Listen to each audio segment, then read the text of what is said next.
What's with Bill Belichick? It is a real giant poop because it's not going to end in any graceful way, I don't think. And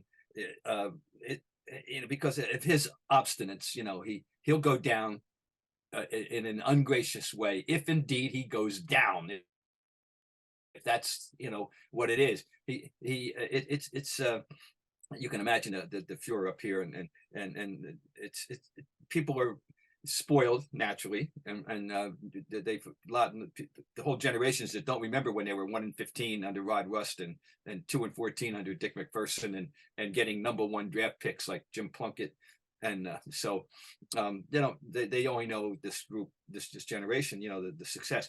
Anyway, Bill doesn't make it easy. You know that. I don't have to paint the portrait for what your image of him, whatever it is probably correct. He is unwavering in his stiff willingness to stiff arm everybody about anything. Like the way he's handling this Mac Jones situation now is not you don't know what he's really thinking, and it's a mess. But the fact of the matter is that people are now preparing for his exit in their minds, something that would have been unimaginable certainly a year ago. If we had this conversation, that you would have go, what are you talking about? It's never going to come to this. Well, guess what? They're in a conversation for the worst team in the AFC, and they're in the conversation there, and he's the boss still, and it looks like some of his old methods aren't working. Now, one more thing I'll say, and I get off the soapbox. His biggest enemy in all this is the general manager. Guess who that is? It's him. I mean, it's personnel. What it comes down to is personnel. They don't have it. They don't have the personnel you need to win in this league in 2023. It's just that simple, and he's responsible for that. Well, and that's kind of where everybody can live with everything else when you're winning, right? Yes. But they're losing, and they are. It's miserable to watch the other. I mean, you're watching last weekend, and the 2 minutes left, 2-minute offense, and you bring in Bailey Zappi. Mac Jones is just tossing that thing around like it doesn't matter. But why are they here? Is there not any sort of internal checks and balances with some of these personnel decisions? I mean, ultimately, why are they here? Because as we know, Matt, to the best of our knowledge, that is the issue. There doesn't appear to be a legitimate check and balance. He's still trying to do everything, and he has the final say on everything. I don't know. Maybe Nick Caserio was the hidden, secret sauce. I'll tell you who else, and it was something that we always kidded about. But now that he's no longer there, it may very well be, and that's Ernie Adams. So you were, I'm sure, aware of the mysterious nature of that relationship. We never got to talk with Ernie. Ernie Adams goes back, for people who don't know, he was Bill Belichick's teammate at Exeter Academy. Exeter back in the day, and they've been friends, and Ernie Adams was the whisperer behind the scenes, but he was the Wizard of Oz there, and we always knew that that the one person apparently would have Bill's ear and maybe be willing to say, no, Bill, no, this isn't the answer, but this is the answer, and he's gone now, and so maybe that was the answer. Whatever it is, Matt, it's personnel. And letting guys go at times. You wonder why. Jacoby Myers last year. There's been a number of them over the years. And so personnel, it's it. They don't have enough personnel. They don't have playmakers on either. They did draft one last year. He got hurt right away. Christian Gonzalez looks like he's going to be a very good cornerback, but he's out for the year. And he's the closest thing they had to a playmaker on defense.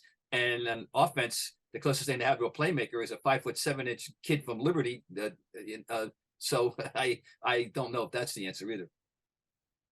Where's Robert Kraft in all this, Bob? Yes, well, of course. I mean, he's the constituency of one that Bill Parcells. How's that for a Freudian? That Bill Belichick will answer to. He's the one person that Bill Belichick has to answer to. you imagine what's going through his mind. No, he owes this man a lot. He owes Bill Belichick a lot. Bob Kraft was just another American anonymous businessman running a company that he inherited from his father-in-law. Father-in-law formed this paper, whatever they do with paper. It's very important. And he took it to another level, true, but he inherited this. And no one knew who Bob Kraft was until he bought into the Boston Lobsters in the tennis world 30 years ago. Wow. But even I wasn't going to do it. No, he gets to hobnob with celebrities. He goes to red carpet openings. He goes to celebrity this soirees and loves every second of it. And he owes a great disproportionate amount of this to the coach who brought him these championships. So he owes him. And I'm sure the gratitude is there. But then again, where do I draw the line? If when the ship, as Michael Ray Richardson once said, when the ship be sinking, what are we going to do? And the ship is sinking. Where do the Patriots go if they do ultimately part ways, right? And then where does Bill Belichick go? Because I can't imagine that this is how he wants this all to end. And so, and as we know, Bob and John, this is not a situation where you can easily say, oh, let's go with Bill O'Brien. Let's go with Josh McDaniels. Let's go with his tree, because as we know, all of us, that just hasn't worked out. So where did the Patriots go if this really does happen? And then where does Bill Belichick go? Well, if he were to step down in the next 5 minutes, the assumption is that Gerard Mayo would be the interim coach. That he's the heir apparent internally right now. And now the other name that gets thrown around, because he is the only moderately successful member of the Bill Belichick coaching, tree, if you will, and that is Mike Vrabel. And his name gets tossed around a little bit as a possibility. Answer your other flip side of this. Who wants him? I don't know. So does somebody want to say, we're going to, it's Bill Belichick and he hasn't lost his fastball, or at least only, he's down to throwing 95 in the black instead of 99. Maybe that's what they think. Here's the thing about him, guys, and I'm sure his quest now, other than to win another Super Bowl and tie Tom Brady with 7, right, is to catch Don Shula. He wants to retire as the winningest coach in history, and he's got a long way to go. I think he needs 18. That's a long way to go with the nature of this team. So he would almost undoubtedly have to go. He's 71 years old. He famously said years ago that he didn't want to be, quote unquote, Marv Levy, who coached into his 70s. And now he has backtracked on that. He's made a public pronouncement that he led to Dan Shaughnessy, my colleague at the Globe last year. That was a mistake. I wish I never said that. So he's backing off that. He's in 71 and he has no intention. He still likes everything about the job. He does. He likes preparation. He likes practice. He likes OTAs. He likes preparing for the draft. He loves it. And he likes the Sunday afternoon buzz, or the Thursday night buzz, or the Monday night buzz, whatever it is. He likes it. He likes everything about it. And I'm sure he's determined to show the world that he hasn't lost that fastball. And until further notice, that's his goal. He wants to catch Don Shula. Well, you mentioned the one name that when he departed, we all said, well, we're gonna figure out whether it was Tom Brady or Bill Belichick, which was the secret sauce. I think we know now who was the secret sauce. But at the same time, is it simple as saying, gosh, if they didn't have Mac Jones and they had C.J. Stroud, that this would be all over and this would be the Patriots of old? It's deeper than that, though, isn't it? Well, C.J. Stroud would have to have someone to throw to as well. That throw to. They would be better off. Clearly, it'd be better off. Would it be the panacea? I don't know, but they certainly would be better off.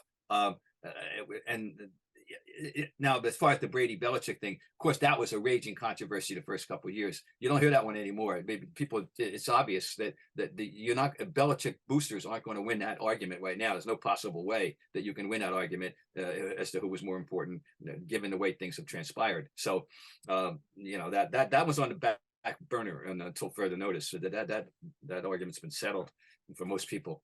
But as far as the quarterback thing is concerned, it's so much, you know, it's very confusing because there was a glimpse that that Mac Jones could develop into a serviceable NFL quarterback in his rookie year. And then last year, the big excuse was he was all messed up because of the chaos with the offensive coordinator situation, in which Bill, rather than getting a proper offensive coordinator, elevated Joe Judge and Matt Patricia, both defensive guys, and it was, so everybody gave Mac a excuse because it wasn't all his fault. But this year they got him a real, supposedly, guru and Bill O'Brien, and things aren't working out any better.